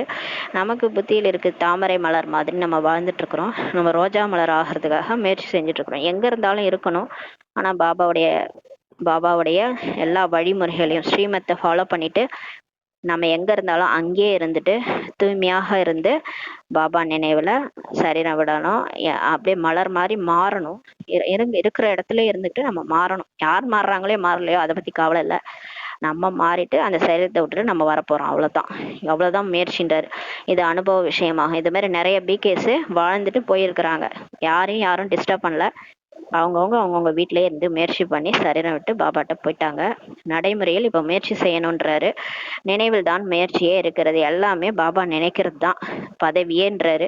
ஒரே வீட்டில் ஒருவர் அன்னப்பறவையெனில் மற்றொருவர் கொக்காக இருக்கிறாங்க. ஒருத்தவங்க பிகேனா இன்னொருத்தவங்க நான் பிகேவா இருப்பாங்க. இவங்க லைஃப் ஸ்டைல் அவங்க லைஃப் ஸ்டைலோட ஒத்து போகாது. இருந்தாலும் வாழ்ந்துதான் ஆகணும். இதில் சிலர் மிகவும் முதல் தரமானவர்களாக இருக்கிறாங்கன்னு சொல்றாரு. சிலர் கணவன் மனைவி 2 பேருமே பிகேவா இருப்பாங்க. அதனால முதல் தரமானவர்களா ஃபர்ஸ்ட் கிளாஸா இருக்கிறாங்க. ஒரு பொழுதும் விகாரத்திற்கான எண்ணம் கூட அவங்களுக்கு வருவது கிடையாதுன்றாரு. தூய்மையா இருக்கிறாங்க. ஒன்னா இருந்தாலும் ஞான வாழ் வச்சிருக்கிறாங்க. கூடவே இருந்தாலும் தூய்மையாக இருக்கிறாங்க. தைரியம் காண்பிக்கின்ற பொழுது அவர்களுக்கு எவ்வளவு உயர்ந்த பதவி கிடைக்கும். கணவன் மனைவி ஒன்னா இருந்துகிட்டு தைரியமா பிகேவா ஆகுறாங்கன்னா, கடைசி வரைக்கும் சாகிற வரைக்கும் பிகேவா இருந்துட்டு சரீரம் விடுறாங்கன்னா அவங்களுக்கு நல்ல உயர்ந்த பதவி கிடைக்கும்ன்றார் பாபா சொர்க்கத்துல. இவ்வாறும் குழந்தைகள் இருக்கிறாங்க அல்லவா? இந்த மாதிரி நிறைய குழந்தைகள் இருக்கிறாங்க. சிலர் விகாரத்துக்காக எவ்வளவு அடி சண்டையிடுகின்றனர். சில குழந்தைகள் மாட்டிக்கிட்டு முடிக்கிறாங்க. விகாரத்துக்காக அடி வாங்குறாங்க, சண்டையிடுறாங்க. எண்ணத்திலும் அசுத்தம் ஆக வேண்டும் என்று நினைக்கவே கூடாதுன்றார் பாபா. கனவுல கூட வரக்கூடாது விகாரம்ன்றாரு. எண்ணத்திலையும் வரக்கூடாது. அப்படிப்பட்ட உயர்ந்த மனநிலையுடன் இப்ப இருக்கணும்ன்றாரு. அதுக்கான நேரம் தான் இதுன்றார். ஏன்னா முடிய போகுது. தந்தை பல விதத்தில் அறிவுரை கூறிக்கொண்டேதான் இருக்கிறார். பாபா நமக்கு அட்வைஸ் பண்ணிட்டு தான் இருக்கிறார், தூய்மையா இருங்கன்ட்டு. ஸ்ரீயின் வழிபடி நாம் ஸ்ரீலட்சுமி ஸ்ரீநாராயணன் ஆவோம் என்பதை நீங்கள் அறிவீர்கள்ன்றாரு. ஸ்ரீன்றது சிவபாபா. ஸ்ரீன்றது சிவபாபா. ஸ்ரீ சிவபாபா அத்தனை ஸ்ரீயை உருவாக்குறாரு. அது 108 16,108 ஸ்ரீயை உருவாக்குறாரு. ஸ்ரீலட்சுமி ஸ்ரீநாராயணங்களை உருவாக்குறாரு. ஒருத்தவங்கள நல்லவங்களா மாத்துறது எவ்வளோ பெரிய கஷ்டம், ஒரு கெட்டவங்கள நல்லவங்களா மாத்துறது எவ்வளோ பெரிய கஷ்டம். அதை தான் அவர் செஞ்சிட்டு இருக்கிறாரு. அதுக்காக தான் அவருக்கு வந்து ஸ்ரீன்ட்டு வச்சிருக்கிறாங்க. ஸ்ரீ சிவபாபா. அவருடைய வழிபடி நடந்து நாம் ஸ்ரீலட்சுமி ஸ்ரீநாராயணன் ஆவோம் என்பதை நீங்கள் அறிவீர்கள்னு சொல்றாரு. இந்த மாதிரி காரியத்தை யாரால செய்ய முடியுமா? எந்த ஒரு மனிதனாலையும் செய்ய முடியாது. அப்படி செஞ்சா நம்ம ஸ்ரீன்னு நம்ம பேர் வச்சுக்கலாம். அந்த மாதிரி செய்ய முடியலன்னா நம்ம எப்படி ஸ்ரீன்னு பேர் வச்சுக்க முடியும்? அப்ப ஸ்ரீன்ட்டு சிவபாபாவுக்கு மட்டும்தான் அந்த பேரையே வைக்க முடியும், அந்த டைட்டிலே கொடுக்க முடியும். ஏன்னா அவர் தான் வந்து அந்த 16,108 பேரை ஸ்ரீலட்சுமி ஸ்ரீயா மாத்திருக்கிறாரு. ஸ்ரீ என்றாலே ஸ்ரேஷ்டம்ன்றாரு, ஸ்ரேஷ்டமா மாத்துறாரு. சத்யுகம் என்றால் நம்பர் 1 ஸ்ரேஷ்டமாகும்ன்றாரு. திரேதாவில் 2 டிகிரி குறைந்து விடுகிறதுன்றாரு. சத்தியோகத்துல 16 கலைகள், திரேதாயுகத்துல 14 கலை, 2 கலை குறைஞ்சிருதுன்றாரு. இந்த ஞானம் குழந்தைகளாகிய உங்களுக்கு இப்போது கிடைக்கிறது. இந்த ஈஸ்வரிய சபைக்கென்று நியமம் இருக்கிறதுன்றாரு. யார் ஞான ரத்தினங்களின் மீது மதிப்பு வைத்திருக்கிறார்களோ, யாருக்கு கொட்டாவி வராதோ அவர்கள்தான் முன்னால் வந்து அமர வேண்டும்ன்றாரு. இப்ப பாபா வந்து நமக்கு ஒரு நியமம் கொடுக்குறாரு. அதாவது இங்க வந்து ஈஸ்வரி சபையில பாபா மீட்டுக்கு வராருல, பாபா மீட்டுக்கு வரும்போது முன்னாடி யார் உட்காரணும், பின்னாடி யார் உட்காரணும்னு சொல்லியிருக்கிறாரு. இதெல்லாம் முன்னாடி கேள்விப்பட்டது இல்லை, இந்த முறையில தான் இருக்கு. யார் வந்து ஞான ரத்னங்கள் மீது மதிப்பு வச்சுக்கிறாங்களோ, பாபா சொல்றத இன்ட்ரெஸ்டா கேட்கறாங்களோ, கொட்டாவி யாருக்கு வரலையோ அவங்க தான் முன்னாடி உட்காரணும். சில குழந்தைகள் தந்தையின் எதிரில் உட்கார்ந்தாலும் தூங்கிடுறாங்க, கொட்டாவி விட்டு கொண்டே இருக்கிறாங்க. அவங்களுக்கு களைப்பு இருக்கும், ஏதோ வேலை செஞ்சிருப்பாங்க, களைப்பு அதிகமா இருக்கும். இங்க வந்து பாபாவுக்கு முன்னாடி உட்காந்து தூங்குறாங்க இல்லையா? ஆனா பாபா யாரு, எப்பேற்பட்டவர், அவர் எங்க இருந்து வராரு? பரந்தாமத்துல இருந்து எப்பேற்பட்ட ஞான ரத்தினங்களை கொடுத்துட்டு இருக்கிறாரு. இது வந்து லட்சக்கணக்கான மதிப்புடைய ரூபாய்க்கு சமமான ஞான ரத்தினங்கள். நீங்க வந்து ஒரு வைரத்தை எங்க வைப்பீங்க? வைரத்தையே பிரம்மா பாபா வந்து அப்பேற்பட்ட டப்பால வச்சிருப்பாரு. பாபா வந்து இந்த ஒன்னும் வைரம் தான். இந்த ஒரு வாக்கியமும் கோடிக்கணக்கான ரூபாய்க்கு சமன்றாரு. அப்ப இந்த ஒரு பாயிண்ட்டையும் நம்ம எப்படி உட்காந்து கேட்கணும்? கண்ணுல விளக்கண்ணையும் கண்ணை வந்து திறந்து வச்சுக்கிட்டு கேட்கணும் இல்லையா? கொட்டாவையும் விடக்கூடாது, அப்படி காதை வச்சுக்கிட்டு கேட்கணும். அப்படி கேட்டு அதை தாரணையும் பண்ணீங்கன்னா நீங்க அப்பேற்பட்ட செல்வந்தரா ஆயிடுவீங்கன்றாரு. அப்ப வந்து அந்த கொட்டாய் விட்டு இருக்கிறவங்க எல்லாம் முன்னாடி உட்காடுறாங்க, அந்த மாதிரி தூங்குறாங்கன்றாரு. அவர்கள் கடைசி வரிசையில் அமர வேண்டும்ன்றாரு. அந்த மாதிரி உங்களுக்கு தூக்கம் வருதுன்னா நீங்க கடைசியில போய் உட்காந்துக்கோங்கன்றாரு. இது குழந்தைகளின் ஈஸ்வரிய சபையாகும். ஆனால் சில பிராமணிகள் அப்படிப்பட்டவர்களையும் அழைத்து வருகின்றனர். தந்தையிடமிருந்து செல்வம் கிடைக்கிறது. ஒவ்வொரு வார்த்தையும் பாருங்க, ₹1,00,000 சமமாகுன்றார் பாபா. இந்த ஒரு பாயிண்ட்டும் ₹1,00,000 சமன்றாரு. இதை இழக்கிறோம்னா எவ்வளவு இழக்கிறோம்? யார் இழக்கிறது? பாபாவை இழக்கிறாரு, பிராமணியை இழக்கிறாங்க, நம்ம தான் இழக்கிறோம் இல்லையா? யார் கொட்டாய் விடுறோமோ அவங்க தான் இழக்கிறோம். அந்த ஒரு வார்த்தையை நீங்க விடுறீங்கன்னா கல்பத்துக்கும் நீங்க இழக்கிறீங்கன்னு அர்த்தம். ஞானம் அடைவதே சங்கமத்தில் தான் என்பதை நீங்கள் அறிவீர்கள் சொல்றாரு. இந்த டைம் தான் நமக்கு இந்த அறிவே கிடைக்குது, இந்த ஞானமே கிடைக்குது. இது ஒருபோதும் மீண்டுமே வராது. இந்த நேரம், இந்த வார்த்தையும் திரும்ப வராது. அதனால இதை இழக்கிறது நம்ம தானே. அது இழந்தோன்னு நினைச்சுக்கோங்களேன், ஒரு கல்பமும் இழந்துரும். எல்லையற்ற ஆஸ்தி அடைவதற்காக நாம் மீண்டும் வந்திருக்கிறோம் என்று நீங்கள் கூறுகிறீர்கள். இப்ப நம்ம சொல்றோம் பாபாட்ட வந்து எல்லையற்ற ஆஸ்தி அடைவதற்காக வந்திருக்கிறோம். இனிமேலும் இனிய குழந்தைகளுக்கு பாபா அடிக்கடி வந்து புரிய வைக்கிறாரு. இது சீச்சி உலகமாகும்ட்டு சொல்றாரு நமக்கு. உங்களுடையது எல்லையற்ற வைராக்கியமாகும் சொல்றாரு. நம்மளது வந்து எல்லையற்ற வைராக்கியம். இப்ப இந்த உலகமே பிடிக்கல, உலகம் மேலே வைராக்கியம். இந்த உலகில் நீங்கள் எதையெல்லாம் பார்க்கிறீர்களோ அவைகள் இருக்காது என்று தந்தை சொல்றாரு. இந்த 2 கண்ணால எதெல்லாம் பாக்குறோமோ அதெல்லாம் அழிஞ்சிருமா. அதனாலதான் பாபாவும் கண்ணுக்கு தெரிய மாட்டாரு, ஆத்மாவும் கண்ணுக்கு தெரியாது. ஏன்னா இந்த கண்ணால பார்த்தோன்னா எல்லாமே அழிஞ்சு போயிருமா. அதனால இப்ப எதெல்லாம் நீங்க பாக்குறீங்களோ அதெல்லாம் இருக்காதுன்ட்டு பாபா சொல்றாரு. கோயில் போன்றவர்களின் பெயர் அடையாங்களே இருக்காது. இப்ப நீங்க கோயில் போறீங்க இல்லையா? நிறைய கோயில் பக்தி மார்க்கத்துல இருக்குல்ல, அதெல்லாம் சத்தியோகத்துல இருக்கவே இருக்காது. எல்லாமே அழிஞ்சிரும். விநாசத்தின் போது எல்லாம் அழிஞ்சிரும். அங்கு சொர்க்கத்தில் அவர்கள் பழைய பொருட்களை பார்க்க வேண்டிய அவசியமே இல்லை. இங்கு பழைய பொருட்களுக்கு எவ்வளவு மதிப்பு இருக்கு இல்லையா? இப்ப வந்து துவாபர யுகத்துல கண்டுபிடிச்சது இதெல்லாம் இந்த லண்டன் மியூசியத்துல எல்லாம் வச்சிருக்கிறாங்க. நாணயம், இந்த கோஹினூர் வைரம், எந்த காலத்துல இருந்தோ பாரதத்துல இருந்து எடுத்துட்டு போன அந்த பழைய பொருட்கள்லாம் வச்சிருக்கிறாங்க. வச்சு அதெல்லாம் அதை வந்து மியூசியம் வச்சு அதுல வந்து காசுலாம் வந்து பாக்குறாங்க. பழைய பொருளுக்கு தான் மதிப்பு இருக்குது. அந்த ராஜாக்கள் இருந்தப்ப அந்த டைம்ல இருந்த நாணயம் இதுக்கெல்லாம் கூட வேல்யூ இருக்குது. ஒன்றும் இல்லை, நம்ம ஒரு ஒரு 10 வருஷத்துக்கு முன்னாடி இருந்த அந்த நாணயமே கிடச்சிதுன்னு வச்சுக்கோங்களேன், அதை சேர்த்து வைக்கிறாங்க நிறைய பேர். அது நாணயம் நோட்டு அதெல்லாம் வந்து பழைய நோட்டெல்லாம் சேர்த்து வைக்கிறாங்க. அந்த மாதிரி இது வந்து பழைய பொருட்களுக்கு எவ்வளோ மதிப்பு இப்போ இருக்கு இல்லையா இங்கே. உண்மையில் ஒரு தந்தை தவிர வேற எந்த பொருளுக்கும் இங்கே இப்போ மதிப்பே கிடையாதுன்றாரு பாபா. சொல்ற இதெல்லாம் அழிய போகுது, இதெல்லாம் நீங்க சேர்த்து வச்சு என்ன பண்ண போறீங்க? உண்மையிலே பாபா தவிர எந்த பொருளுக்கும் மதிப்பே கிடையாதுன்றாரு. நான் வரவில்லை எனில் நீங்கள் எப்படி ராஜ்யம் அடைவீர்கள்னு சொல்லி கேட்கிறாரு என்று தந்தை கேட்கிறார். யார் அறிவார்களோ அவர்கள் தந்தையிடம் வந்து ஆசை அடைவார்கள். உண்மையிலே யார் அந்த ஞானத்தை புரிஞ்சுக்கிட்டாங்களோ, கடவுளை தெரிஞ்சுக்கிட்டாங்களோ, அவங்க கண்டிப்பா வருவாங்க, வந்து இங்க ஆசை அடைவாங்க. அதனால் தான் கோடியில் சிலர் என்று கூறப்படுகிறது. அதாவது கீதையில எழுதியிருக்கு, கோடியிலும் சிலர், அந்த சிலரும் சிலர் தான் என்ன அறிஞ்சுக்குவாங்கன்ட்டு. கிருஷ்ணர் வந்தா உலகத்துக்கே தெரிய போகுது. ஏன் கோடியில சிலர் அந்த சிலரிலும் சிலர் தான் தெரிஞ்சுக்குவாங்களாம் கிருஷ்ணரை? ஏன் கிருஷ்ணர் கண்ணுக்கு தெரிய மாட்டாரா? அந்த மாதிரி சொல்லியிருக்கிறாங்க. ஆனா வந்து இதான் உண்மை. எனக்கு பாபா வந்து புள்ளியா வர்றாரு. பாபா வந்து பிரம்மா உடல்ல வந்திருக்கிறத எத்தனை பேர் ஏத்துக்கிறாங்க? இவர் உடம்புல வந்தாரா? இவர் தான் கடவுளா? இவரை ஏன் நாங்க நினைக்கணும்? இந்த பிரம்மாவை ஏன் நான் நினைக்கணும்? இவர் உடம்புல வந்தாருன்றதுக்கு என்ன வந்து அத்தாட்சி இருக்கு? இப்படி எல்லாம் கேட்கறவங்களும் சந்தேக புத்தி உள்ளவங்களும் இருக்கிறாங்கல்ல. அதனால தான் சொல்றாரு, கோடியில சிலர் தான் என்ன தெரிஞ்சுக்கிறாங்க, தெரிஞ்சுக்கிட்டவங்க கண்டிப்பா வந்து ஆசை அடைவாங்கன்றாரு. எந்த விஷயத்திலும் சந்தேகம் வரக்கூடாது. பாபா சொல்றாரு, எந்த விஷயத்திலும் உங்களுக்கு சந்தேகம் வரக்கூடாது. போக வைப்பதும் வழக்கமாக இருக்கிறது. இப்ப பாபாவுக்கு நம்ம போக வச்சுட்டு தான் நம்ம அந்த சாப்பாடை சாப்பிட்றோம். சென்டர்லயும் வைக்கிறோம், வீட்லயும் நம்ம வைக்கிறோம். இது கூட ஒரு வழக்கமா இருக்குதுன்னு சொல்றாரு. இதற்கும் ஞானம் மற்றும் யோகத்திற்கும் எந்த தொடர்பும் கிடையாது. பாபா சொல்றாரு, அது வந்து ஒரு வழக்கமா வச்சிருக்கிறாங்க. மற்றபடி அதுக்கும் பாபாவுடைய கிளாஸுக்கு அந்த 4 சப்ஜெக்டுக்கும் சம்மந்தம் கிடையாது. நான் போக் வச்சேன் அதனால எனக்கு லட்சுமி நாராயணன் பதவி வேணும்னு நீங்க கேட்க முடியாது. நீங்க வந்து நான் போக் டெய்லி வச்சேன் அதனால எனக்கு லட்சுமி நாராயண் பதவி கொடுங்கலாம், அதெல்லாம் கொடுக்க மாட்டாரு. ஞானம், யோகம், தாரணை, சேவை, இந்த 4 வச்சுதான் நமக்கு வந்து மார்க் போடுவாரு. அதனால ஞானத்துக்கும் யோகத்துக்கும் எந்த தொடர்பும் அதெல்லாம் கிடையாது. அதாவது போக்குக்கும் இதுக்கும் சம்மந்தம் கிடையாது. அது ஒரு வழக்கம்னு சொல்றாரு. வேறு எந்த விஷயத்திற்கும் உங்களுக்கும் தொடர்பு கிடையாதுன்றாரு. 2 விஷயம்தான் உங்களுக்கு தொடர்பு. என்னன்னா பாபா மற்றும் ஆசி தான். அல்லாஹ் மற்றும் ஆசி. பகவான் தான் அல்லாஹ் என்று கூறப்படுகின்றார். விரல்களினால் இவ்வாறு சைகை காண்பிக்கின்றனர் அல்லவா.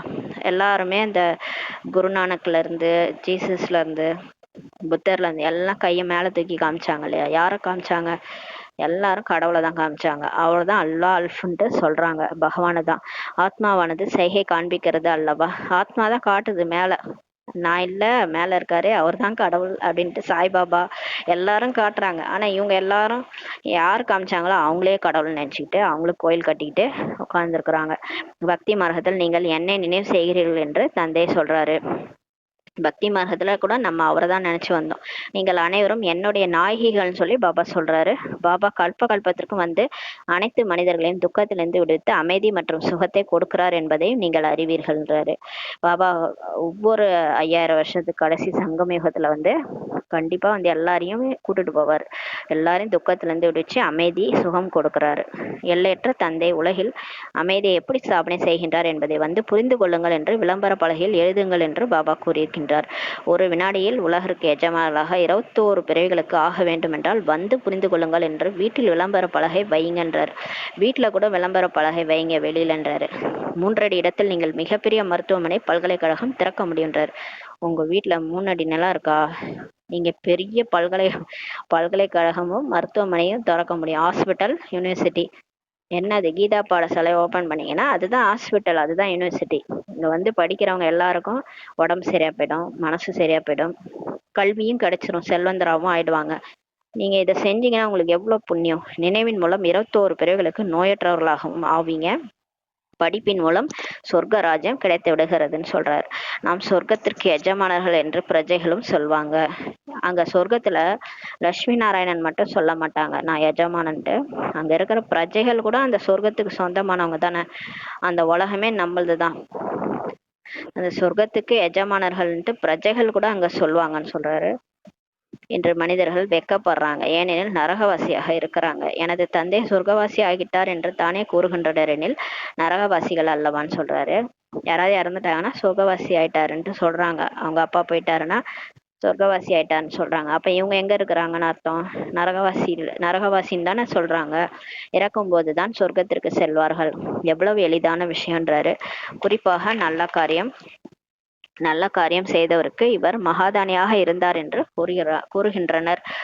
இப்ப யாராவது நல்லா தானம் புண்ணியம் செய்யறாங்கன்னா அவரை சொல்லுவாங்க. அவர் இறந்துட்டாருன்னா அவர் புகழ பாடுவாங்க. அப்பதான் அவர் புகழ பாடுவாங்க, இவர் மகாதானியா இருந்தார்ன்ட்டு சொல்றாங்க. சொர்க்கத்திற்கு சென்று விட்டார், ஆனால் யாரும் செல்வது கிடையாது. உடனே சொல்லுவாங்க, இவர் அவ்வளவு புண்ணியம் செஞ்சிருக்கிறாரு, இவர் கண்டிப்பா வைகுண்டத்துக்கு போயிருவாரு அப்படின்ட்டு சொல்லுவாங்க.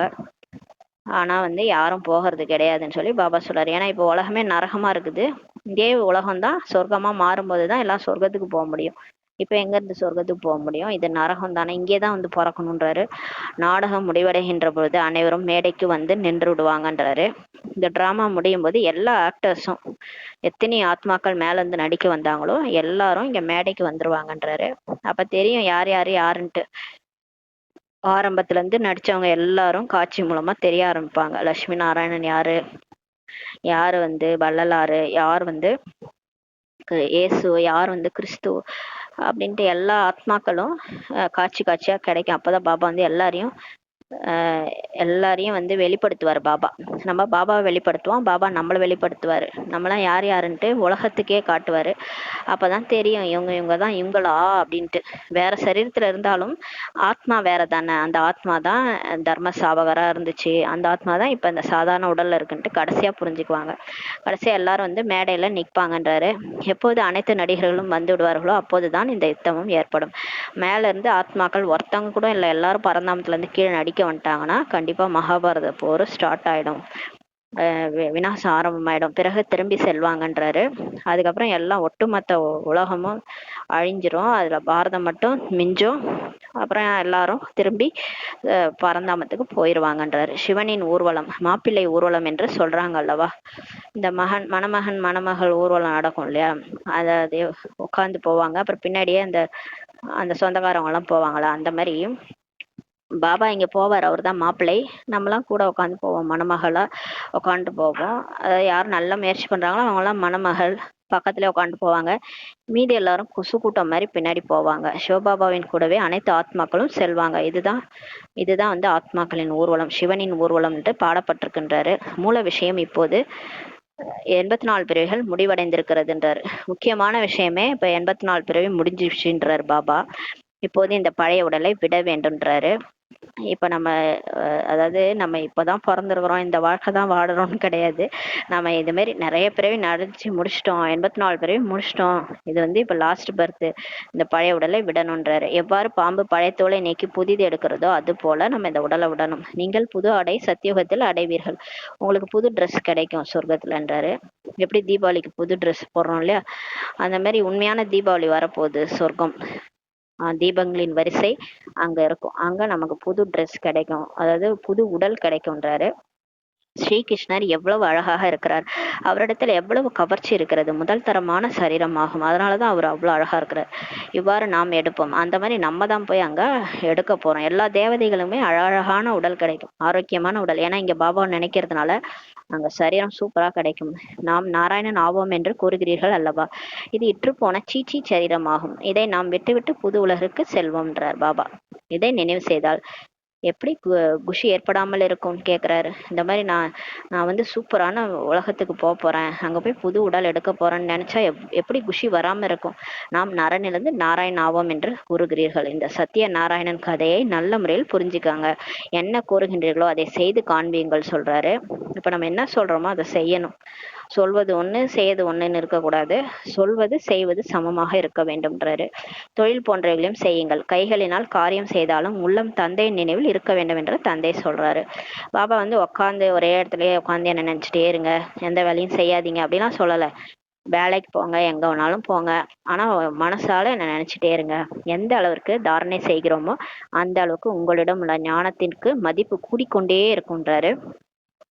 இப்ப ஞானம் கேட்குறோம், இந்த காதலை வாங்கி அந்த காதலை விட்டுட்டு அவர் ஏதோ ஒன்று சொல்லுவாரு, நம்ம ஒன்று செஞ்சுன்னு இருப்போம்னு செஞ்சுட்டு இருப்போம் இல்லையா. அந்த மாதிரி இல்லாம என்னைக்கு நம்ம ஞானத்தை சொரூபத்துல கொண்டு வரோமோ, பாபா சொல்றது எல்லாத்தையும் அப்ளை பண்றோமோ வாழ்க்கையில, அப்ப அந்த ஞானத்துக்கு மதிப்பு கூடிக்கொண்டே போகுன்றாரு.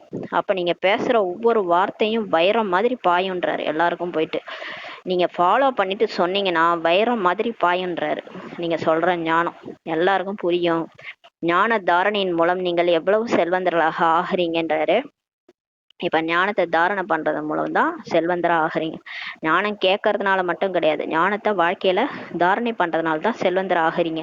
இது ஆன்மீக ஞானமாகும். நீங்கள் ஆத்மா, ஆத்மா தான் சரீரத்தின் மூலமாக பேசுது. நம்ம எல்லாம் ஆத்மா, ஆத்மா தான் இப்போ இந்த வாய் மூலமாக பேசுது. ஆத்மா தான் ஞானம் கொடுக்குது. பாபா சொல்றாரு, இந்த ஆத்மா சொல்றது, அதாவது இந்த ஞானத்தை சொல்றது ஆத்மா தான் சொல்றாரு. ஆத்மா தான் தாரணை செய்கிறது. கேட்கறவங்களும் ஆத்மா தான், சொல்றவங்களும் ஆத்மா தான் சொல்றாரு. நல்லது. இனிமேலும் இனிய தேடி கண்டெடுக்கப்பட்ட செல்ல குழந்தைகளுக்கு தாய் தந்தையுடைய பாப்தாதாவின் அன்பு நினைவுகள் மற்றும் காலை வணக்கம். ஆன்மீக குழந்தைகளுக்கு ஆன்மீக தாய் தந்தை நமஸ்தே. நம் ஆன்மீக குழந்தைகள் ஆன்மீக தாய் தந்தைக்கு நமஸ்தே. தாரணைக்கான முக்கிய சாரம். ஃபர்ஸ்ட் பாயிண்ட், இந்த பழைய உலகின் பழைய பொருட்களை பார்த்தும் பார்க்காது போன்று இருக்க வேண்டும். நரனிலிருந்து நாராயணன் ஆவதற்காக சொல்வது செய்வது ரெண்டும் சமமாக இருக்க வேண்டும். ரெண்டாவது பாயிண்ட், அழிவற்ற ஞான ரத்தினங்களுக்கு மதிப்பு கொடுக்கணும். இந்த ஒரு பாயிண்ட் லட்சக்கணக்கான ரூபாய். இது மிக உயர்ந்த வருமானமாகும். இதில் கொட்டாவி மற்றும் தூக்கம் வரக்கூடாது. பெயர் புகழ் என்ற கிரகச்சாரத்தில் பாதுகாப்பாக இருப்பதற்காக நினைவில் இருப்பதற்கான முயற்சி செய்ய வேண்டும்ன்றாரு. வரதானம், தந்தையின் குடைநிழலுக்கு கீழே இக்கட்டான நிலைமைகளில் கூட தாமரை மலர் போல விலகியும் பிரியமானவராகவும் ஆகியிருப்பீர்களாக என்ற வரதானம் கொடுக்குறாரு. சங்கமயுகத்துல தந்தை சேவாதாரியாக ஆகி வரும்போது குடைநிழலின் ரூபத்தில் குழந்தைகளுக்கு எப்போதும் சேவை செய்யறாராம். பாபா இப்ப நமக்கு சேவை செய்ய வந்திருக்கிறாராம். எப்ப நம்ம அவர் குழந்தையாயிட்டோமோ அவருக்கு நம்ம குடைநிழலா இருக்கிறாராம். நம்ம தலைக்கு மேல குடைநிழலா இருக்கிறாரு, இருந்து நமக்கு சேவை செய்யறாரு. நினைவு செய்த உடனேயே ஒரு நொடியில் துணையின் அனுபவம் ஏற்படுது. பாபா நினைச்ச உடனே பக்கத்துல நிக்கிறாரு, தெரியுது அவர் பக்கத்துல நிக்கிறாரு, என் கூட வராரு, எனக்கு துணைவனா இருக்கிறாருன்றது அனுபவம் ஆகுது. இந்த நினைவின் குடைநிழல் எப்பேற்பட்ட இக்கட்டான சூழ்நிலைகளும் தாமரை மலரை போல விலகியும் பிரியமானவருமாக இருப்பவர்களாக நம்மளை ஆக்கிடுதுன்றாரு. இந்த பாபாவுடைய நினைவின் குடைநிழல் கஷ்டமான சூழ்நிலையில கூட நம்மளை எப்படி ஆக்கிடுதுன்னா தாமரை மலர் மாதிரி ஆக்கிடுது, விலகி பிரியமானவரா ஆக்கிடுது. உழைப்பு என்று தோன்றுவதில்லை. நம்ம கஷ்டப்பட்டு முயற்சி செய்யலை, ஈஸியா முயற்சி செய்யறோம். தந்தையை முன்னால் கொண்டு வந்து விடும்போது, சுயஸ்திதியில் நிலைத்து விடும்போது எப்பேற்பட்ட நிலைமையும் மாற்றம் ஆகி விடுகிறதுன்னு சொல்றாரு.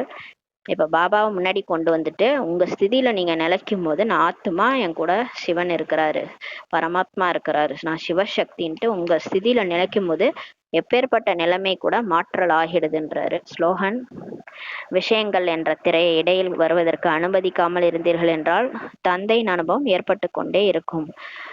அதாவது விஷயம் பாத்துனா விஷயத்தை கொண்டு வந்துட்டீங்கன்னா பாபா போயிடுவாரு, பாபாவை கொண்டு வந்துட்டீங்கன்னா விஷயம் போயிடும்ன்றாரு. அதான் சொல்றாரு, இந்த விஷயத்த என்ற திரையை நீங்க நடுவுல வர்றதுக்கு அனுமதிக்காம இருந்தீங்கன்னா பாபாவுடைய அனுபவம் ஏற்பட்டுட்டே இருக்கும். பாபா கூடவே இருக்கிறது அனுபவம் ஆகும். ஆனா நீங்க விஷயத்துல பாருங்க, இப்போ ஏதோ ஒரு பிரச்சனை, அந்த பிரச்சனையே நீங்க பேசிட்டு இருக்கிறீங்கன்னா பாபாவே இருக்க மாட்டார். பாபா எங்க இருக்கிற, பாபாவே மறந்து போயிருவோம். ஒரு மணி நேரம் கழிச்சுதான் ஞாபகம் வரும், ஐயோ பாபா எங்க போனாருன்னே தெரியல. ஏன்னா நம்ம பிரச்சனையே பேசி நின்றுருப்போம். ஏன்னா அந்த பிரச்சனை நமக்கு பெருசா தெரியுது இல்லையா.